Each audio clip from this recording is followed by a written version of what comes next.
researched Playboy. I'm a big believer in the company. And the reason for that is because this company has existed for 69 years. Hey, yo! Okay. Now's the time, guys. But playing options. I played Robinhood options. I think I threw this in the chat and shit. Lost 20K, bro. Yeah. Lost 20K. Biggest lick I've ever taken. And then I'm like, you know what? And you learned a lesson, right? I learned a lesson, and I was like, and then I'm like, yo, like I should just keep dollar cost averaging down. What am I doing? But then I was like, no, you know what? I believe, like right now, I feel like I'm reading so many different things that like I can see the sentiment, right? And I think in the next 6 months, and you don't want to be out in the market for more than 6 months or something like that. So I'm like, yeah, I just sold everything, and then this whole thing happened. So thank God, because I didn't get to lose more. I would have been even more depressed. But I made it was a hard decision for me. Bitcoin, what? In terms of Bitcoin, you sold all your Bitcoin? No, I sold all my stocks. Oh, so okay, all my okay. tech stocks. Okay. I took my profits on everything. Options, so like once you're No, I sold those I sold those when Jerome Powell gave the meeting. Yeah, no, that's what I was saying. I sold them at like a 60% loss.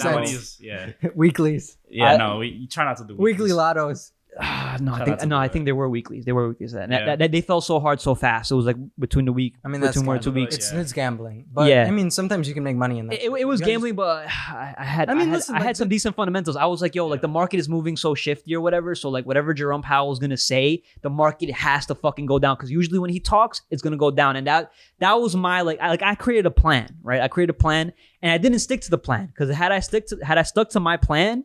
Right, a day after he spoke, what? The algos are all over that shit, trying to fuck people. But exactly. And I got fucked, and then I was watching it, and my girl was watching me mentally lose it, and I was like, bro, like had I just not watched it, had I just waited, bro, 24, 48 hours, I would have broken even, and then I think if I'd waited 3 days, I would have been profitable. But I did it, and I sold everything, and I'm like, you know what? I broke the first rule, which is risk management, right? I was not comfortable with what I was willing to risk. So that's why I broke mentally. It taught me a big lesson. Yeah. Exactly. I was emotionally trading. So I'm like, you know what? I'm going to get out the market right now.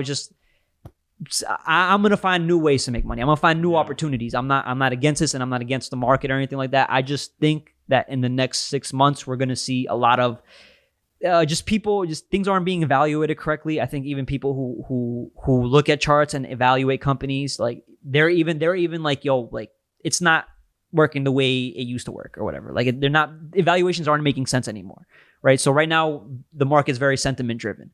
Like people are saying that we kind of have like a self-fulfilled recession, like a self-prophesized recession. Like we believe we're in a recession, so we're in a recession right now. I mean, the other thing is that like recession has been like defined. Well, it's been kind of recognized by people that like if stock like the S&P 500 is down 20%, like we're in a bear market. We're in a bear market. And a bear market like signals a recession. Like the technical definition of recession is like 2 quarters in a row. Negative GDP. Negative GDP, yes. It could just be that stocks were overvalued. You know, like doesn't necessarily like a lot of times people need to create meaning out of things. Like laugh about this. Yes. Content. You turn on Bloomberg or you turn on CNBC and they're like, stocks are up today because of Omicron fears easing. Right. And we're like, dude, it could have been anything. When was the last time we heard about any of this shit? Yeah. but that's what I'm saying is a lot of times people say things that just like they're not true. Mm-hmm. It could be anything. It could be like a large institution was changing their investment strategy, taking less risk. Who knows? It doesn't mean a recession. Like economics and like investments, they don't necessarily need to relate to correlate. One yeah, they don't. Yeah. But then one again, it could also be a like a self-fulfilling prophecy. Yeah, that's what I was trying to say. Because it could be a situation where people lost a lot of money because they're investing too much and they start spending less. And then like... So do you think we're in a self-fulfilling recession? It could be. It could be. Mm-hmm. Yeah, and you have the combination of... Do you think that's more likely, or do you think it's more likely that everything's overpriced? I think it's a bit of both. Okay. Do you think we're going to keep dipping? I'm always optimistic. If you zoom out over a long period of time, the stock market, and I'll speak for that one because it's the one I believe in the most. Mm-hmm. The stock market in the United States have gone up. It's gone up, yeah. It's always anybody who's stuck in it for the long haul has been much better investing in US public stocks versus keeping cash. Cash innately, based on the way the system is designed, should lose value over time because of inflation. And that's why for me, I was very skeptical about holding cash, but I was like, you know what? In a certain weird kind of way, I kind of ended up winning because I didn't lose more money and I can still put my money back in.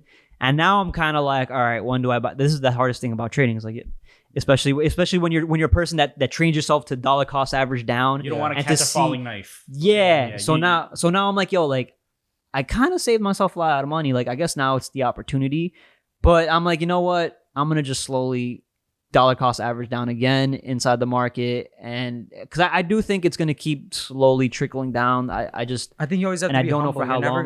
You're never gonna get the top or the bottom. Exactly. Yeah. And people obsess over it, and and that's what I'm not trying to do. I'm trying to just be like, yo, let me just have a plan. My plan is I'm gonna look for other opportunities. Like I'm actually trying to start like a product line, right? So I'm like, yeah, let me just take that cash and use that for that. And, you know, I'll fail or learn, at least I'll learn a structure or another process that I can go into.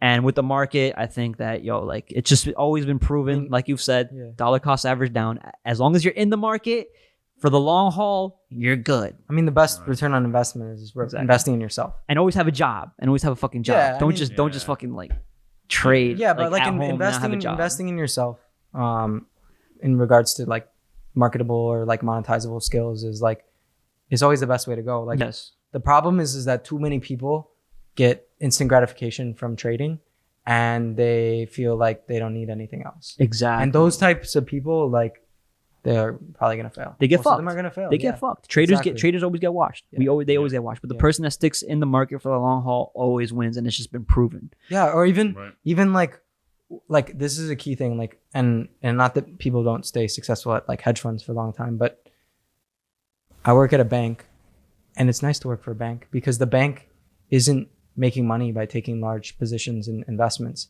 They're just providing the venue by which institutions can trade. Yeah. If you go to hedge fund and you don't make money, they cut you. It's a very risky job, but the upside's much bigger. But that's something to consider. Yeah. Do you ever feel like you can get cut at any point? No, I wouldn't. No, you wouldn't. I wouldn't. You feel like you well, because you have to understand is that a bank is going to be driven by like skill. They value skill over. It's not like profit, my investment. It's not like I lost someone 50% of their money and they're like, oh, you're out. Yeah. Like my performance is graded by how many trades my clients do and how much the bank makes money, how much money the bank makes off of that. And so when you speak the language and you know the market, you're going to be successful. At least I am. It's working for me, right? Yes. Like it doesn't work for everyone. A lot of people get in these jobs and they fail because whatever. It doesn't. How many people have you seen, or how many people have you started with? How long have you been? Everyone in my class that like joined with me doesn't work at my bank. And how many was that? Like a lot, like maybe like 40 or 50. And they had all different jobs. Like not everyone did exactly what I did. People had different positions.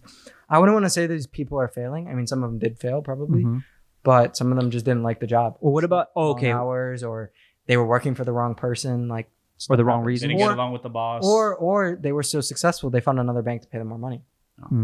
Okay, that happens a lot. Yeah. So have you seen a lot of people crack? Like 80% of people? Would you say 80% of people crack? I don't think my job is particularly the one that cracks people.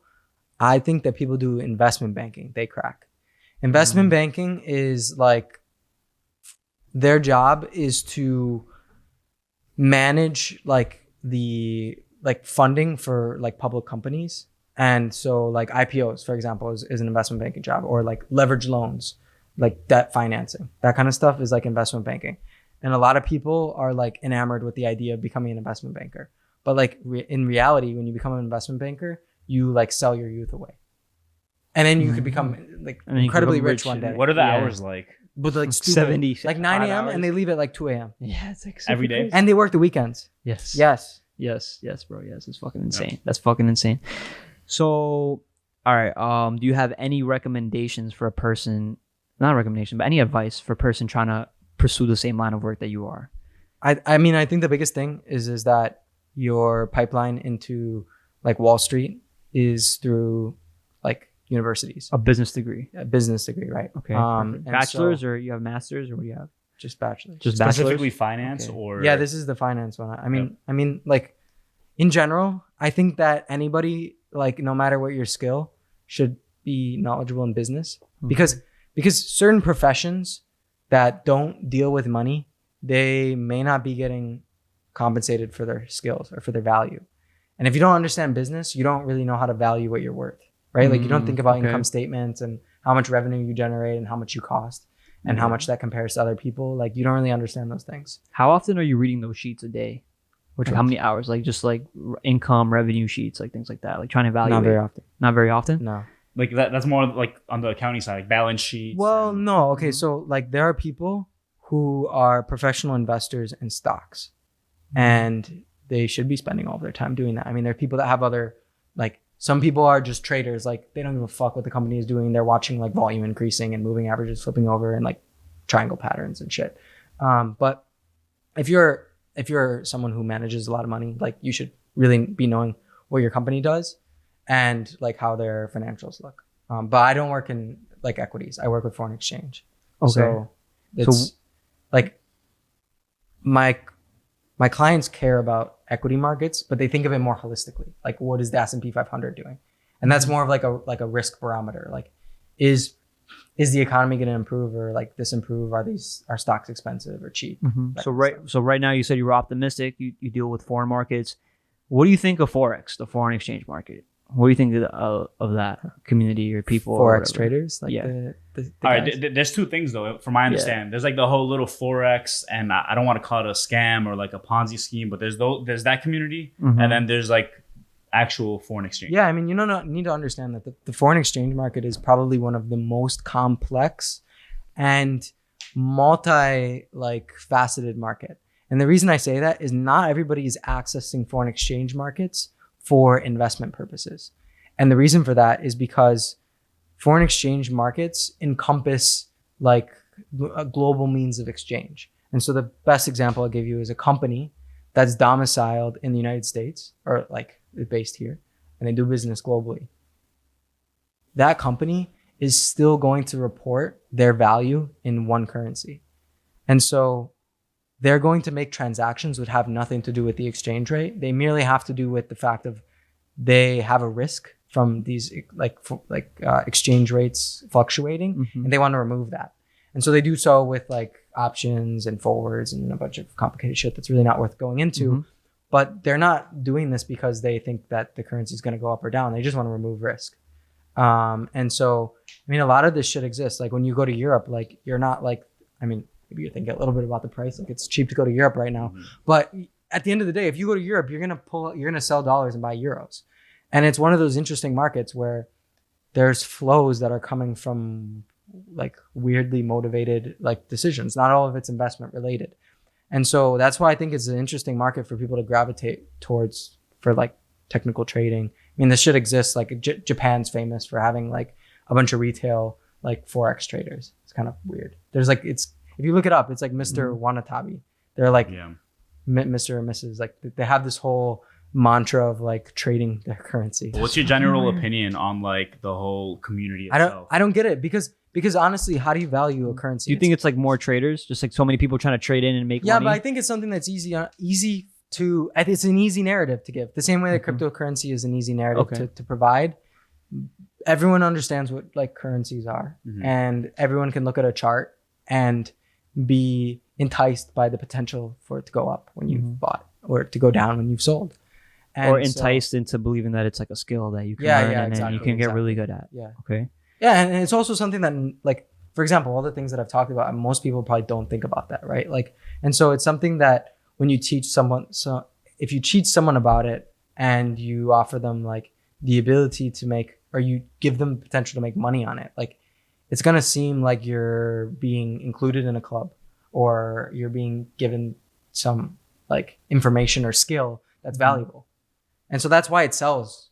It sells well. Well, do you think it's not valuable? Like, I just don't know why you would trade foreign exchange because it's like, it's not really like, it's not a market that has as much like it's not as rational as other markets. For example, if I buy Playboy and in the future, Playboy has stores all over the world and they have a social club, and then they sell a bunch of NFTs, and their OnlyFans competitor becomes successful. Yeah. If all of that happens, the company should be worth more. If it's not, companies are able to utilize the money that they've made and return it to their shareholders. So nonetheless, if they achieve success via more revenues and more earnings, as an investor, they'll still get the money. What happened? They'll still win. Yeah, and as an investor, I'll win. Yeah.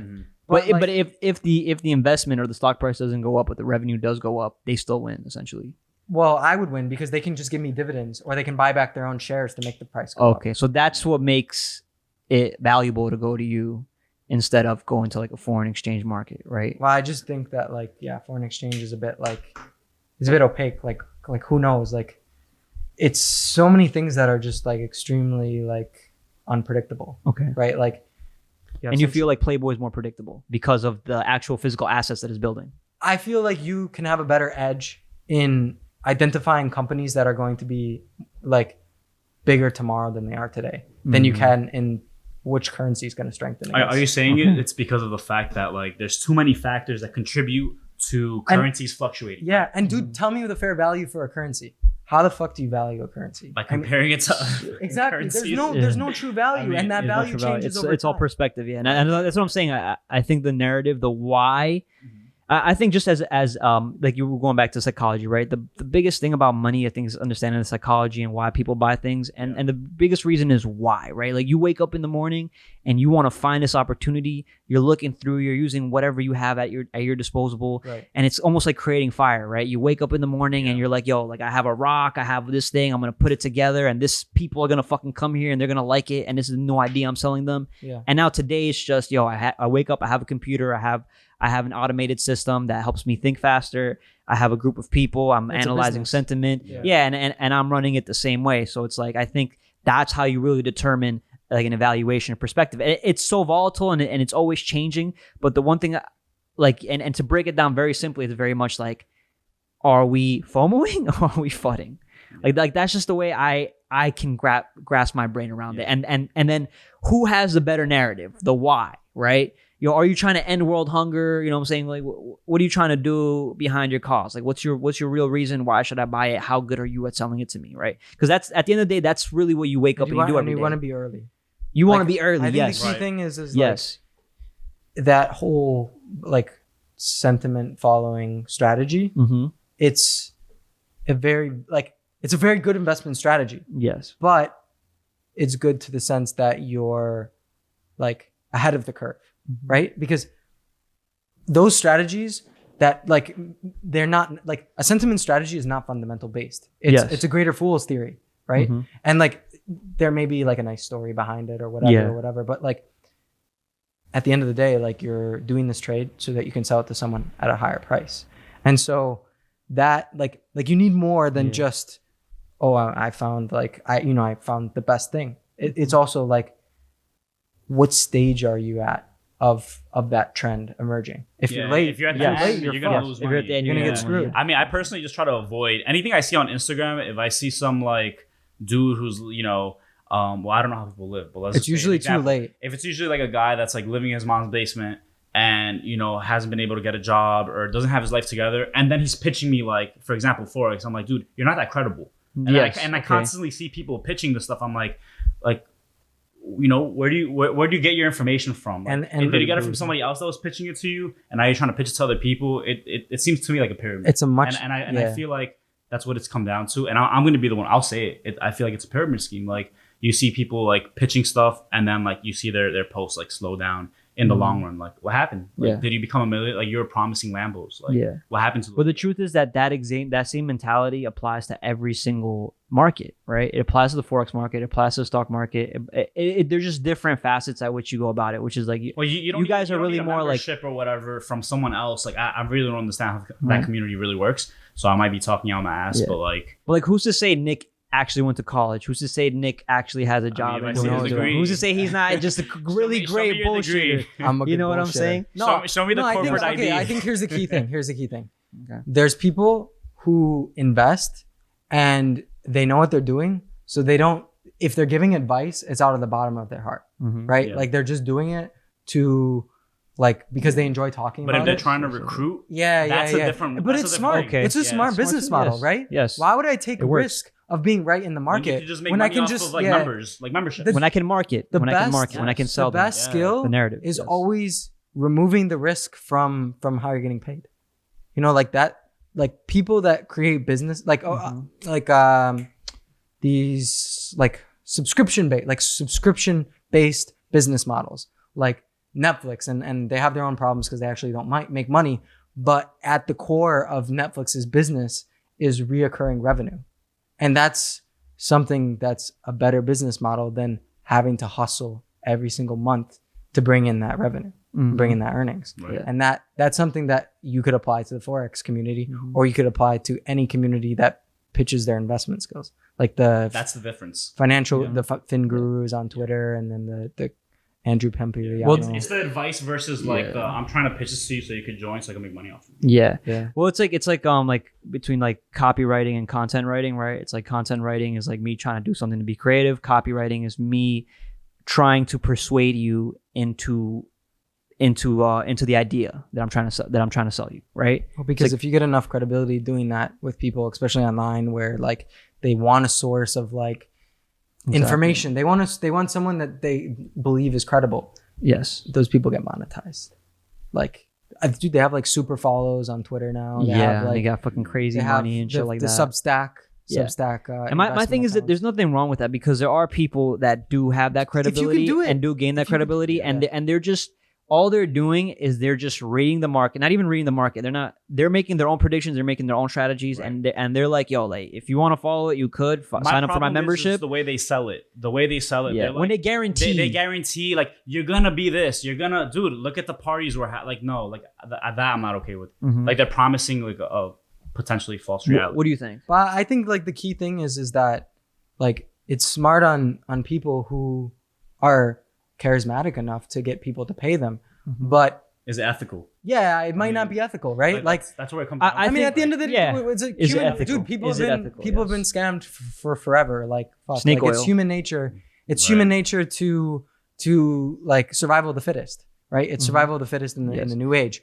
Like in the market, somebody has to lose in order for you to win. Yeah, exactly. That's the way it has to go. You have to want to compete. Zero-sum game theory. Yes. But I think the key point about like to the audience or whoever's listening is that you should be highly skeptical of people that have all the answers and want money from you. Yes, you should always. I think the greatest thing is to always listen to different perspectives, and then come up with your own strategy. Yeah. And then, bro, you're gonna get tested. Yeah. And I think your emotional stability is really going to determine how well your strategy is, right? And that's why the strongest emotional strategy and the strongest strategy is risk management, right? Don't risk all your money. Risk something that you are comfortable with, and then again, dollar cost average down.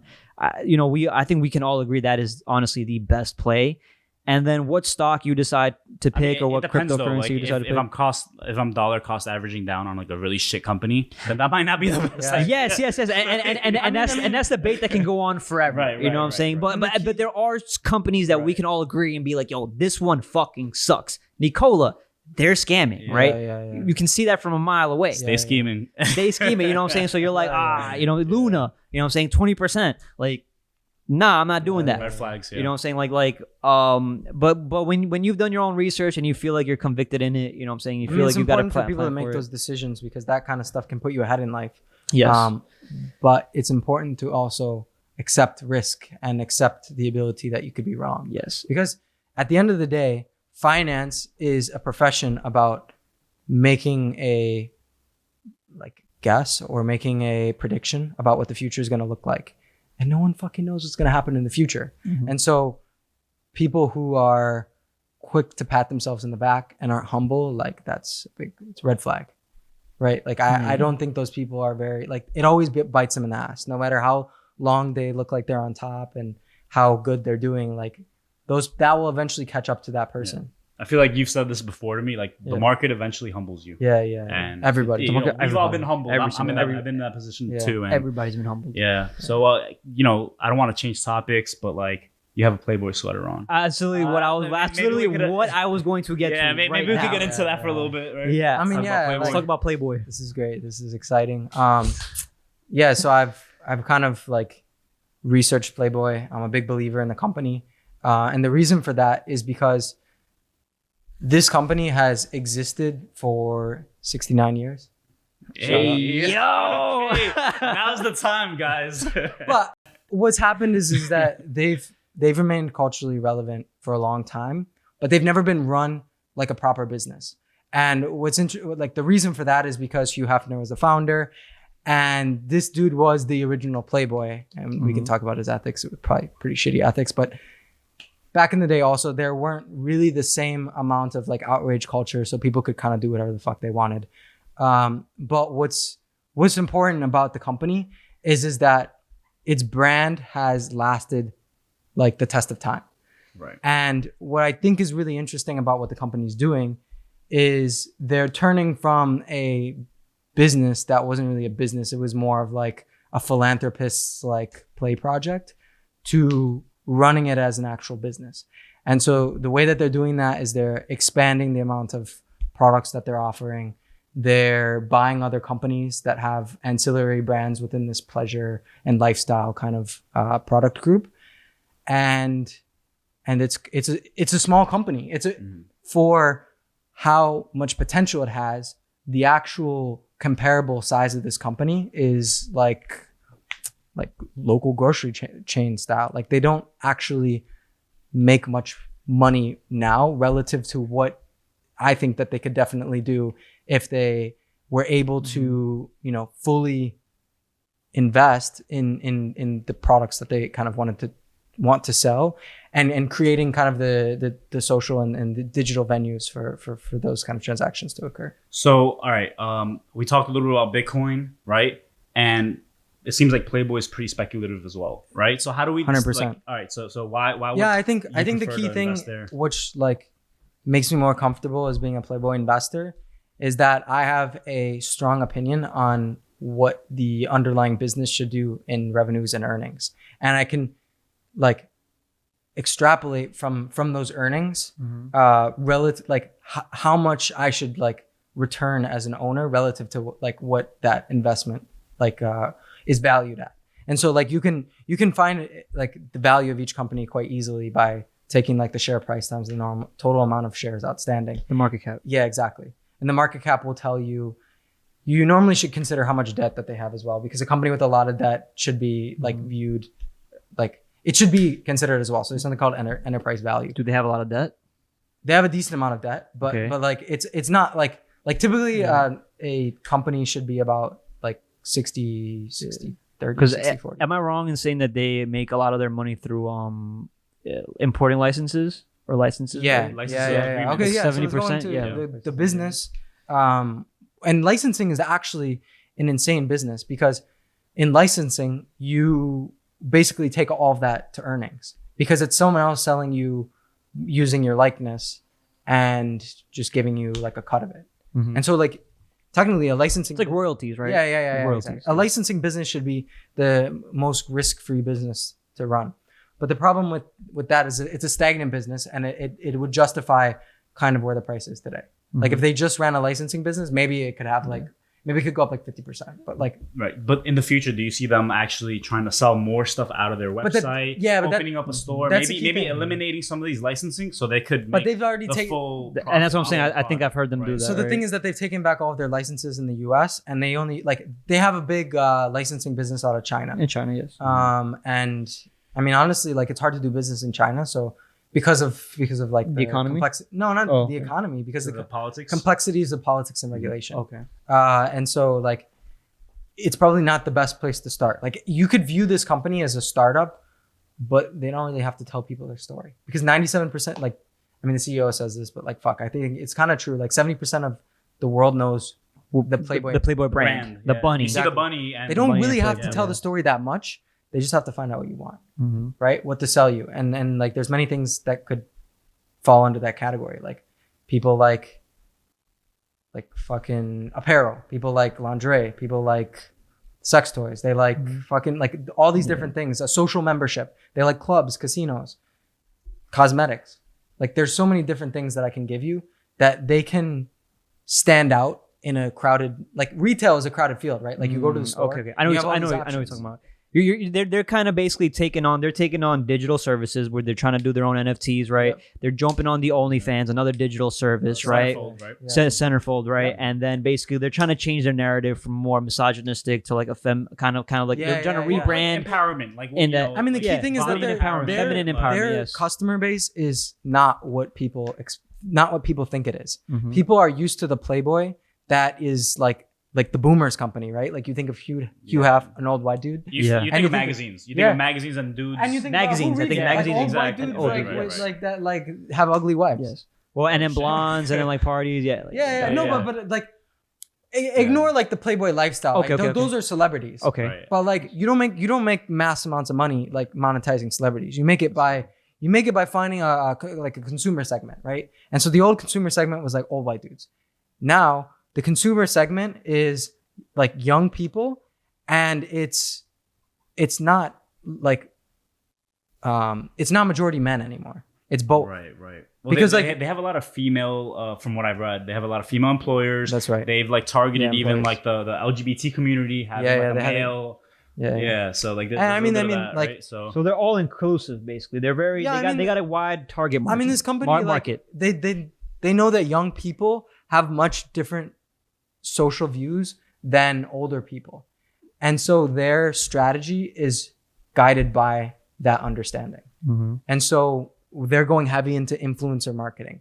They're going heavy into taking stances on social issues, and they're going heavy on creating an aesthetic lifestyle that people want to emulate. Do you feel like they're taking on too many different things, too many different projects at once? It could be. Yeah. They're super ambitious. Yeah. And I'm going to be totally honest, because a lot of people aren't honest about their investments. They're not doing that great on their digital strategy yet. And I mean, these things can be changed. Like a lot of tech projects, they don't strike gold right away, right? It's a tinkering process. It takes a while, yes. What do people want? Like how did the first people that tried this product like react to it? I mean, OnlyFans started with barely any users. Exactly. Yeah. Nobody knew about it. Started in like 2016. It's almost like a phenomenon sometimes, the way these things blow up. Yeah. Exactly. And I'm sure that's what they're trying to get to. But there's a lot of things that they can do that give them an advantage over OnlyFans. Can we talk about that? Like, what do you think? Yeah. So I think the biggest thing is that OnlyFans, and they don't have a product or service to really like create synergies with. OnlyFans business is strictly creator subscription fees as a cut, right? Like they take 20%. 10%. Are they taking more or less than OnlyFans?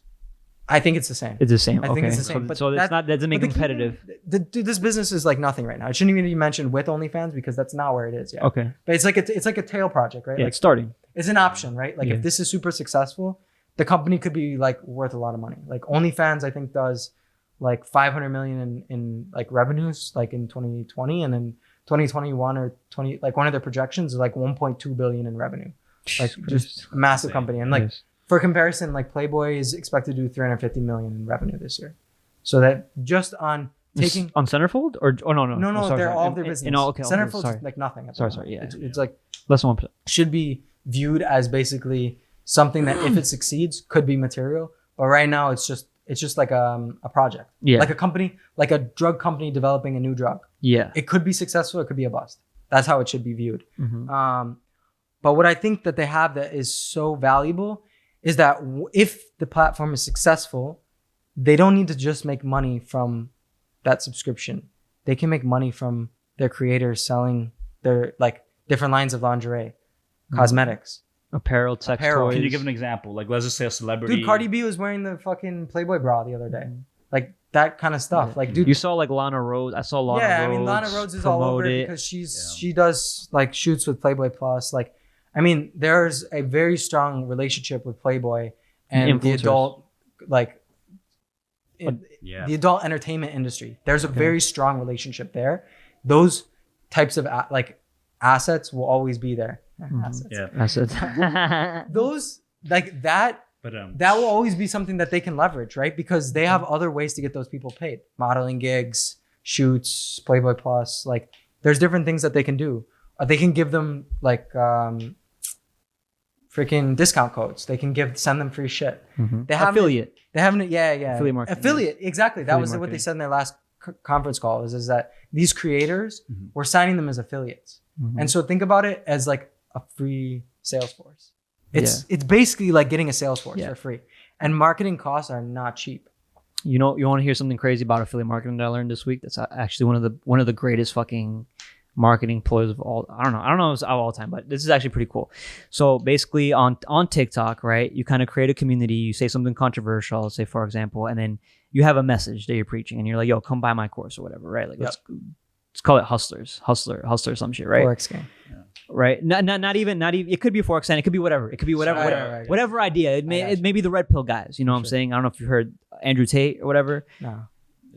He's like a red pill guy. You know what red pill is? Red pill, like when you become really like the Fresh and Fit. Oh, I thought podcast, like that kind of ideology. I thought it was gonna become. I thought it was gonna become. No, it's like Matrix. It's like, you know, the Matrix. There's the blue pill and the red pill, right? And the red pill's reality. So isn't that like political now? Anyways, keep going. All right. So my whole point is that there's this one influencer. His name is Andrew Tate, right? And he started this course called Hustlers University, where he basically goes through different ways in which people can make money, you know, pay $50, join this community, join this Discord. We have different chats or whatever, blah, blah, right? Now. Just like Forex, just like other crypto influencers can do, right? And essentially what they're doing is they're opening up these Discord chats. And this is the crazy part. They're opening up these Discord chats and then they're telling their members, hey, listen, if you make a TikTok page and you blow it up or whatever, we'll pay you and you get paid from the TikTok creator marketplace, right? So you're making two forms of revenue. And all you have to do is essentially create the TikTok page and get people to click the link. So when you get a certain amount of clicks, you get it. And not only that, the craziest part is the TikTok algorithm works based off like just like YouTube, watch time, likes, and engagement, right? So this person is known for saying something controversial. So he has a whole community of 4,500 members within this last month. That's why in my FYP, every time I'm going through, I see a brand new account, fresh account that takes something that he's saying, making it into a 30-second video. Like they know how TikTok works. So you got a bunch of different creators in the Discord pumping up his name and they're getting paid for it. And he's obviously getting a bunch of clout from this. So that's a great marketing strategy for affiliate marketing, right? Like that. I mean, that's fucking genius, bro. That is honestly genius. That's like what the entire like evolution of marketing is. Yeah, but right now he's using the TikTok algorithm to push his image into a higher realm because it's getting a lot of that's gotta engagement. That's got to be a thing across every social media, right? Like you have a Facebook algorithm. I mean, yeah, but I haven't seen anybody do. But the thing is, the algorithm. This is the way I describe algorithm. The algorithm is just people, right? And the algorithm is just engagement. Right? That's all it is. It's all it is. Yes. Within your area, so things that are engaging are controversial. Things that are engaging are you know what I'm saying, like how fast you can get a hook in 3 seconds. How fast, like what's the message of what you're saying, and what's the call to action? It's like during fucking 2021 when everyone like had their own like financial like freedom or like their own speech about how you can get rich like investing. That was the big thing, right? Like the whole like, oh, you can do this one thing and I just made like $500 like while I was sitting in bed. It was perfect timing though because everyone had money. Everyone had like anyone that wasn't working had like the unemployment, the stimulus, the PPP loans. So now you have like a community that's not used to having that much money on them, have money, and then they're getting convinced by it. But I'm saying like a key thing that enabled that was the algorithms, like you said, where people were engaging with that kind of content because they were interested in it. And then that person, whether it be like credible or not credible, was one, being copied and two, reaching a massive audience, right? Like exactly, people were exposed to a completely new way of accessing information that never existed because TikTok blew up in 2022. Yes. TikTok OnlyFans. It was like you were doing one of the two in 2020 when you were like inside and bored, or Netflix. Exactly. Yes. Yes. And so I mean these things are massively important. Yes. So now the reason why I brought that up is because I haven't seen Centerfold do anything like that, but I know from what you're saying that they are capable in essentially finding maybe another market strategy or another opportunity in doing so. And that's why they're planting a small seed in that basket to let it grow. Their tech's not really up to par yet either. Like their platform is, they've marketed it via like the creators that they've signed, like, you know, Cardi B's talk about it, Amber Rose, Mia Khalifa, whatever.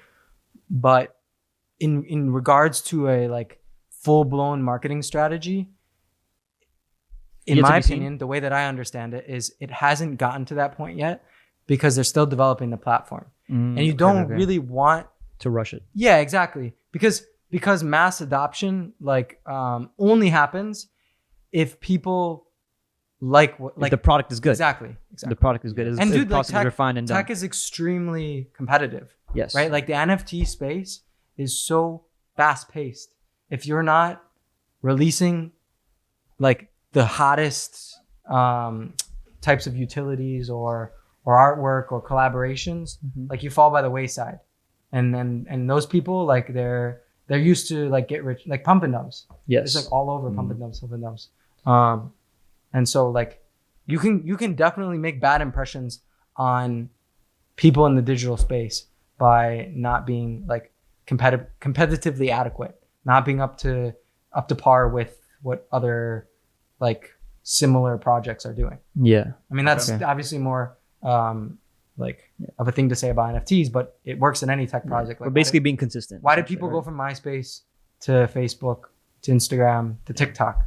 Because it was new, right? No, but it was merely just improving. Like people used to use Vine. Now Vine's dead. That's how the tech space works. You know, people's attention spans are short. And that's what I was gonna say. I was gonna be like, it's kind of like focus driven, and then like kind of what you like, how much are you paying attention to it, and then can I feed you something you're gonna like and you're gonna engage in, and that's what's gonna keep you. Because I find myself on the TikTok black hole a lot, bro, a lot, and I find myself getting into it quickly. That's why I don't have the app. I just no. For me is I use these social media platforms as a tool, bro, because I see myself falling into it very, very easily. So I need to discipline my mind and be like, no, I can only use it for this amount of time, and if I'm going to use it, it has a purpose. It serves me as a tool to make me some kind of income or so that I can grow, right? Okay. And it's like that. And this is, I like talking to people. I naturally like talking to people, so that's why I created a podcast, and that's why I like to promote it. It just makes me feel creative. It makes me work on my writing. It makes me work on my social skills. It makes me kind of network with new people, learn new different things. I'm not really a closed-minded person, right? So it's like that's why I see it as a tool, but I also see how it's addictive and how I can kind of fall into that addiction, right? And you know, finance has been just very thrown around a lot in this space in the last 2 years. That's why it's been like rising up, and you get a lot of these new, unexperienced people kind of coming in. And just to jump back to Playboy, right? Because we all right. So let's be done with Centerfold. All right. What's the next project? Which was because we already hit the sex toys, the apparel. As well, right? I mean, we talked about revenues, earnings, and licensing. I mean, they have the two main drivers of the company that are going to be like the near-term cash flow generators are licensing and the DTC business, which is the direct-to-consumer. And direct-to-consumer is merely taking the ownership of selling, like basically not using intermediaries, right? Like they've done this through a few ways. They acquired Yandy, which is we'll call it like mass product e-commerce site, and they acquired Lovers, which is like a brick and mortar like Spencer's kind of copy. Okay. And then they acquired Honey Birdette, which is like that was the biggest one, right? It was a big acquisition. It's like Australia's like version of like Louis Vuitton underwear. Like it's I mean, dude, I like you spend a lot of money if you're in there for your girl. Speaking from experience. Yeah, I was gonna say that. So I mean, yeah, like I think these businesses are misunderstood as well because people in the investment community, the majority of money is like the people that are like making decisions with these money, like they're generally older and they don't really understand the trends and the like. Let's just say like when people make money off of young people, they don't see it until after it's happened. And so there's a huge information advantage that you have as being a young person in the investment community because you have a better understanding of what people your age like. And we spend a lot of money. Like we're pretty reckless. Also, how just real quick for this specific company, right? At like what point do you start to see the businesses fail and you're like, yeah, nah, they're like way over leveraging themselves. They're like taking on too much. They're taking on too many different projects. These businesses aren't doing as well as they're projecting. Like, what point do you kind of just walk away, or do you just? The CEO addressed that like they're kind of focused within the next few years of like building what they currently have and not taking on any more like. I mean, yeah. I mean, the CEO has been a bit like he's committed that they're most likely not going to make more acquisitions. But I think the key thing is that like they're beholden to the revenue estimates that they put out, as well as becoming like cash flow positive. So the two targets, the two like extremely easy to digest financial like metrics that they have are the like 350 million revenue guide and the free cash flow positive. Like basically they take in more cash than they spend in 2022. Okay, so yeah, they're holding more cash essentially, right? No, but that's what I'm saying. Okay. From their business activities, they have stated that for the entire year, they're expecting more cash in than goes out. Okay. And so that's the metric that they're holding themselves by. And is that what you're watching very carefully? Yeah, exactly. To see if it changes? Every quarter you like, and this was what moved the stock, right? They reported last Tuesday. They beat the revenue estimates and they beat the earnings estimates. There was some like accounting things that were like a bit sus. No, it wasn't sus, but like there's certain things that are like non-reoccurring. So one thing they had to add back to their earnings was the fact that like their acquisition liabilities fell because they paid for some of their acquisitions in stock and their stock went down.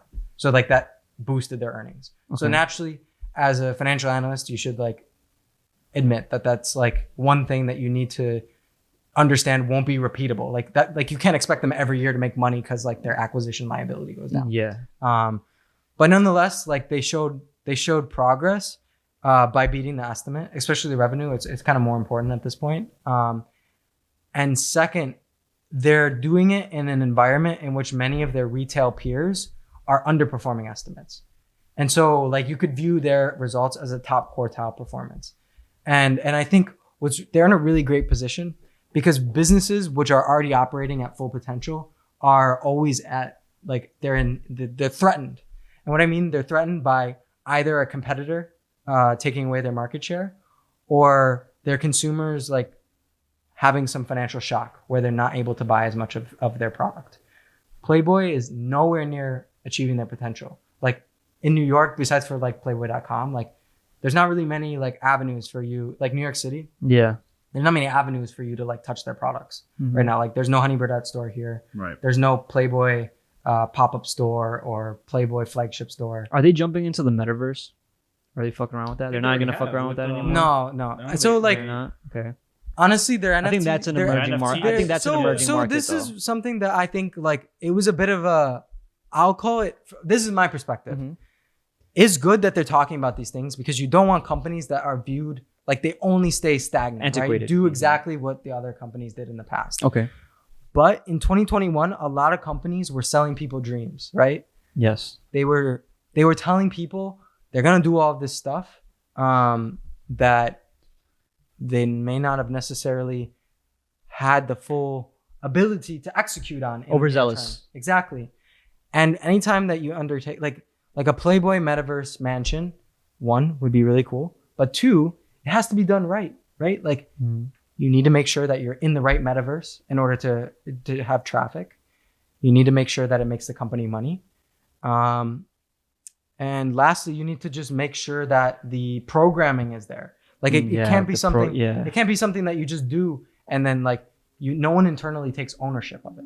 You know what I'm saying? And so I feel like a lot of stuff they talked about, like this is good. You want CEOs that are big picture guys that come up with ideas that could be like extremely beneficial and accretive to the brand.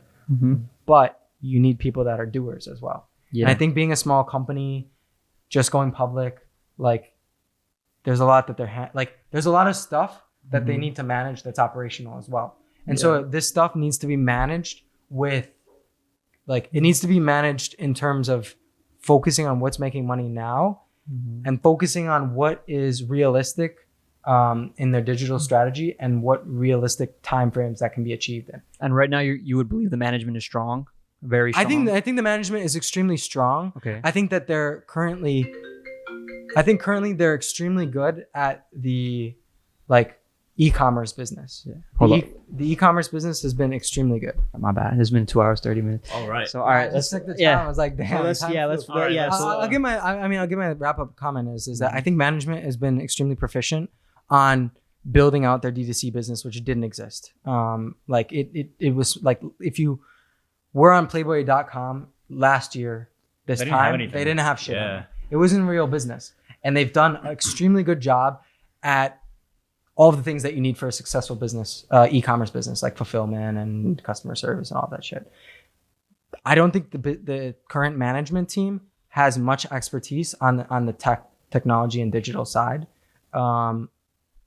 But they're continuing to like I think they have the operators in order to find the talent. And The that's talent what I was isn't gonna there say. yet. Finding the talent and finding the That takes programmers time. that can shit get it doesn't done. happen overnight. Yeah. Like, Quick question: Tell me. Did like COVID? How's COVID going to impact like Playboy? Like with logistical concerns? I think and most of that. shipping, I think a lot of that constraints? shit like it constrained their earning or not. They constrained the amount of money. Oh, the supply chain shortage. Yeah, I mean, How has that affected the revenue? it reduced the potential revenue that they could have made last year. But like Okay. you need to understand this is a company that at its peak could be like $5 billion, $10 billion revenue company. Like this is the difference between them last year doing 5 million revenues. Do you less. think Like, the supply chain shortage is going to get solved in the next 3 years?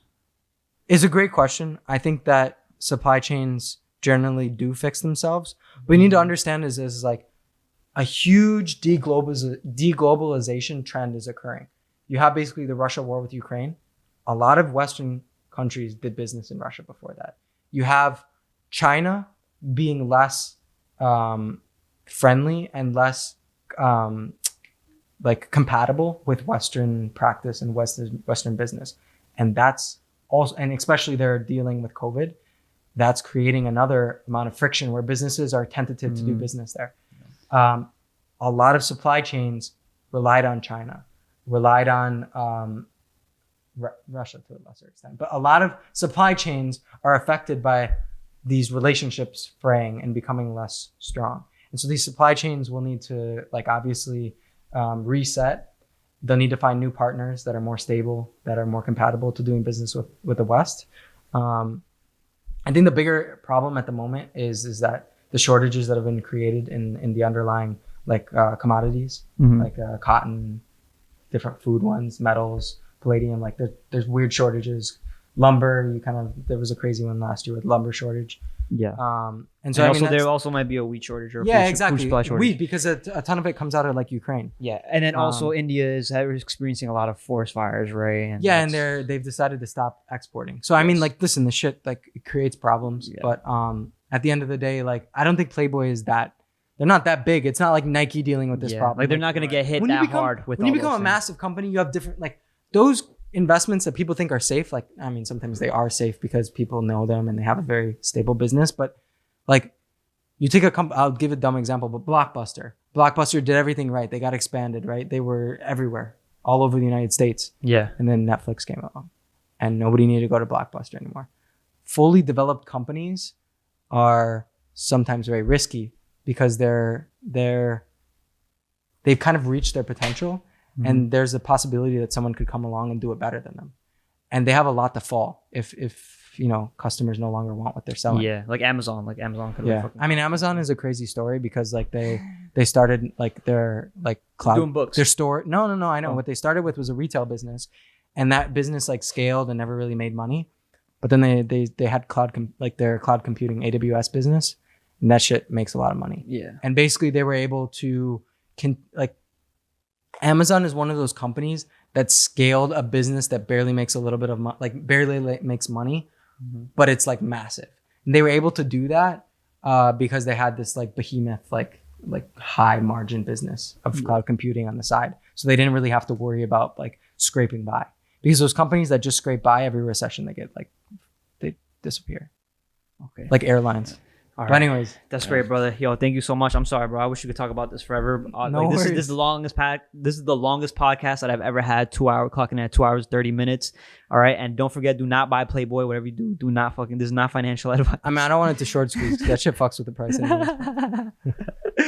All right, yo. Any last thing you guys want to say? Just thank you for having us, man. It's great learning with someone with your expertise. Thanks, it's great hearing your opinions on Bitcoin, and I'm glad to be a part of the podcast. Yeah, and I want to say thanks for letting us join as well. We had been kind of discussing. We saw your prior podcast, and I've just been watching. So this is kind of something I've wanted to do. So Perfect, bro. Yo, thank you. You guys can come on anytime. I love talking about financial stuff. And we don't even have to talk about financial stuff. We can talk about bro stuff, whatever the fuck it is. Let's not get into the crazy shorties, all that stuff.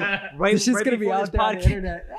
My girlfriend might watch this. I don't know. Kenny and I are gonna get in trouble. Because right before the podcast, we were having some great conversations that had nothing to do with finance. So we could definitely do that. All right, guys. Yo, thank you for joining us. Cool. For sure. Don't forget to leave a like, comment, subscribe down below.